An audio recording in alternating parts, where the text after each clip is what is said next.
Hey, running friends. Welcome to the Wrinkled Runner podcast. I'm Sherry, the Wrinkled Runner. I'm over 50 and I love to run wherever I go, but Buffalo, New York is my home. If you are looking to start to run or you're an older runner, this podcast is especially for you, so subscribe now. I love to help people get running and keep running. Last week, I gave you a lesson on what the purpose of a long run is. The idea for this series on why we do some of the runs that we do is because of a run. Dave and I went on a run and I was trying, or since he's my husband, kind of being very,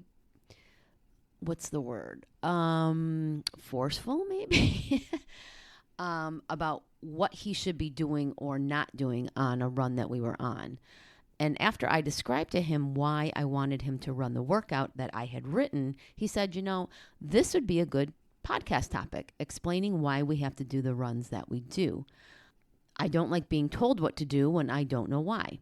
So I'm the same way as he is. And from that conversation, this series was born. Today, we're going to talk about why we run the faster runs. This can run the gamut from strides or shorter intervals, which are really fast, to tempo or threshold runs, which are fast, but they're also manageable. I did another episode identifying and explaining particular workouts within the fast range that I'll link you to in the description. But for this episode, I'm talking about why we do faster runs in a more general sense. Like a long run, speedy runs or speed work is used to recruit the fibers in our muscles that go underutilized if we were to run the same pace all the time. If you run a 10-minute mile for 4 miles every other day for the rest of your life, you will be the supreme leader in running 4 miles in 40 minutes, and it would end up being the easiest 40 minutes of your day.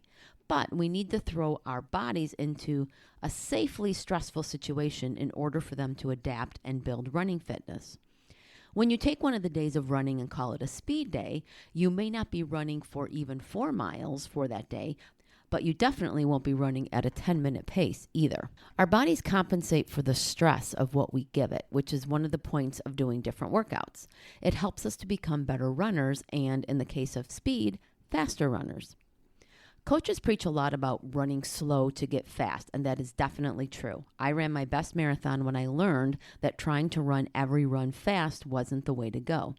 I trained slower, but had one day as a speed day and threw some marathon race pace runs in there, and I ended up PRing that year. So I know that that works, but never running fast will not get us faster.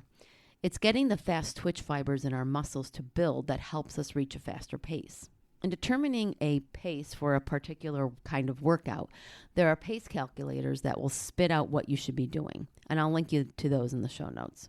Training either at paces or heart rate zones based on the percentage of your maximum heart rate will push your body to accept faster paces and also train you to run those paces for a longer and longer period of time. When we are running fast, our bodies produce a whole lot of lactate, which, when our systems get overwhelmed, causes fatigue. Presenting the body with speed work teaches the body how to deal with this lactate and the fatigue as well, but our systems become more efficient and we learn to push that threshold where the lactate starts to break us down. So we will ultimately be able to run longer and faster before that starts to happen. Running faster also increases the enzymes that can pull the energy out from the fuel that our bodies are storing. More energy means faster and easier runs as we progress. If you've ever heard of VO2 max, that number is improved as we train at faster paces. This just refers to getting oxygen from the blood to our muscles. It's thought that the higher the VO2 max number, the better running fitness that you have. When putting a faster run into your training, since this podcast is targeted to beginner or older runners, I'm going to tell you to consider all faster runs as your speed work and only incorporate them once a week. Some plans for a more advanced athlete may have a tempo run on one day and then a fast interval type run a few days later.